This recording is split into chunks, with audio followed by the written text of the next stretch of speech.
Greetings. This is the Sun and the Moon, 45 planetary combinations that are the scales to mastering astrology.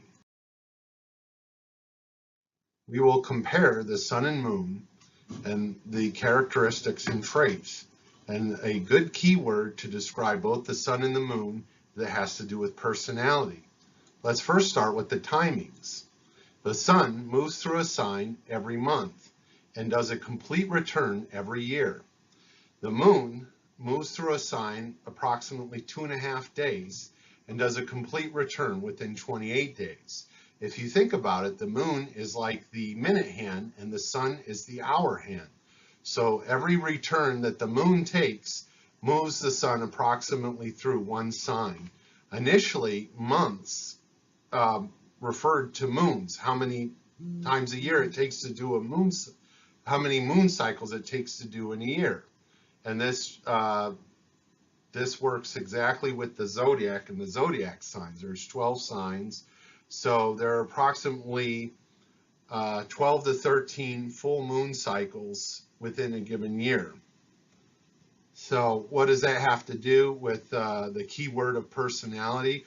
Well, the Sun has to do with our outward self-expression, how we come across to others, how our leadership abilities, our creativity, working with the public at large.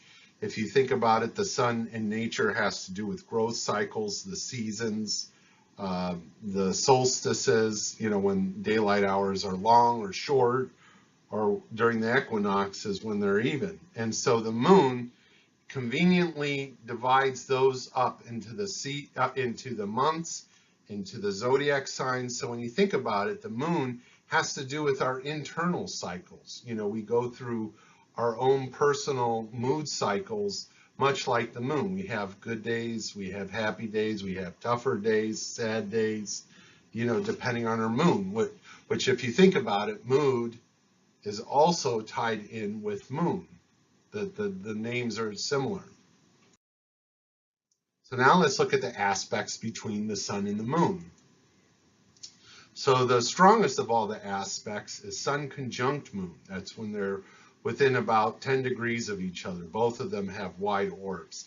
And it has particularly to do with personality and also to do with authenticity of your internal self and your external self being in unison with each other. Looking at another of the aspects between the Sun and the Moon, let's look at the hard aspects. That's when Sun square Moon, Sun is opposition the Moon, and Sun in conjunct the Moon. There's also semi-squares and semi-sextiles, which are minor aspects. I don't really use them that much. But what they show is, because they're hard aspects, they show struggle. And that's a struggle to integrate outward and inward personas. But you're not doomed by this struggle. A lot of people look at the hard aspects as something you're stuck with. No, they're the work that you're working on in this life. They're the thing that you're trying to master. They give you purpose. They give you passion. A lot of counselors and psychologists have this hard aspects between the Moon and the Sun. So it shows a struggle, but it also shows growth opportunity.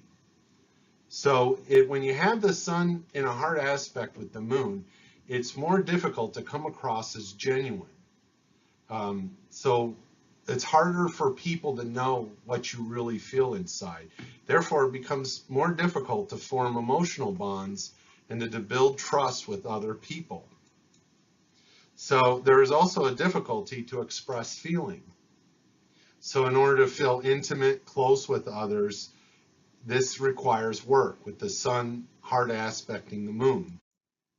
So let's look at the soft aspects. Soft aspects tend to deal with things that we've already worked on if you believed in other lives, or things that come easier to us, like natural talents. So we're looking at the Sun trine Moon, Sun sextile Moon, Sun quintile, and biquintile Moon. So there is an easier sense of integrating inward and outward selves. A person feels more relaxed about themselves and who they are. Also, feelings are put into perspective much easier. So you're able to kind of communicate on an emotional and creative level with others that allows for intimacy, particularly with people who are close to you. So now let's look at the sun and moon in each other's signs. Let's start with the sun's rulership, which is Leo, the lion. And then we'll look at the moon occupying the sign of Leo. So they're kind of cross-mixed with each other. The lion is the ruler of the jungle. You know, that's a characteristic of what we think of lions. Actually, they live more in the African savanna, not so much in the jungle. I think more of a tiger. But anyways, they have this rulership, this royal presence about them, this certain dignity to the Leo and to the lion. The lion has a lot of prowess, so a lot of talent, charisma, ability.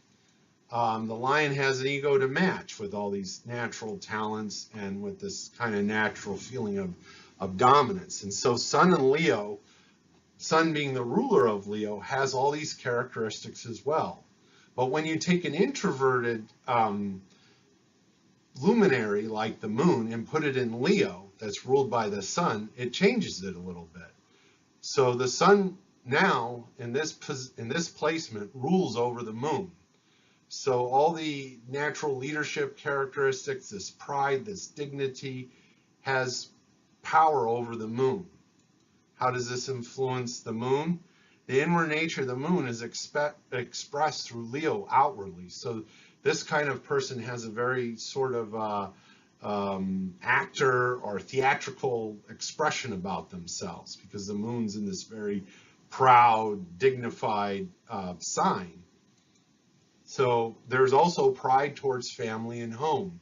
There's a need to show people the greatness of their house and of their family and of their roots, their family trees, their lineages, their nationalities, their, you know, whatever identifies them, their history, personal history becomes important. I've seen the moon in Leo. They walk with a certain upright stature about who they are and where they come from. Okay, so now let's look at the sun or the moon that rules Cancer, and then the sun when it occupies Cancer. So the moon ruling Cancer both have the moon and Cancer, the crab, both have reclusive natures, you know, and so it shows an introversion, an inwardness. The crab is influenced by lunar tides, so changeability. Remember, the moon moves through the signs much quicker than the sun moves through the signs. So there is a, you know, there is a certain moodiness that goes with both the moon and Cancer. There's also, the Cancer has a hard exterior shell, so certain protectiveness, vigilance that protects the tender meat inside. And if you think about that, that's sort of the nature of the crab, is to be able to hide under a rock. Its defense mechanisms is to go inside its shell like a turtle. So when the sun's in Cancer, it's a little bit different than moon in Leo. In this sense, their self-expressive nature, the sun, is ruled by the moon. The moon rules over the sun. So in this case, their self-expression becomes a little bit more limited. They want to be able to express themselves with people in their inner circle. There's a tendency towards introversion, and they want to express oneself through home and family. So there is a need for recognition with those closest to them. Instead of taking their internal world and wanting recognition from the external world, which you see more in the moon and Leo, there's this, they want to take their external self, their creativity, and share it more intimately with those closest to them. So it's a little bit different than the moon and Leo. So let's go ahead and review the sun and the moon and how they relate to each other in terms of aspects and sign placements. So it's like the yin and yang symbol. The sun and the moon describe our outward and inward personalities. Depending on the aspect, whether hard or soft, makes it more difficult or easier to integrate our inward and outward selves. And so the sun and moon in each other's signs shows attitudes towards home, family, emotional bonds, leadership, and self-expression. So I hope you enjoyed this video, and please watch the other ones. There's 44 more combinations. I think they each will add more dimension to all the planets, reviewing each combination individually. So thank you for your time.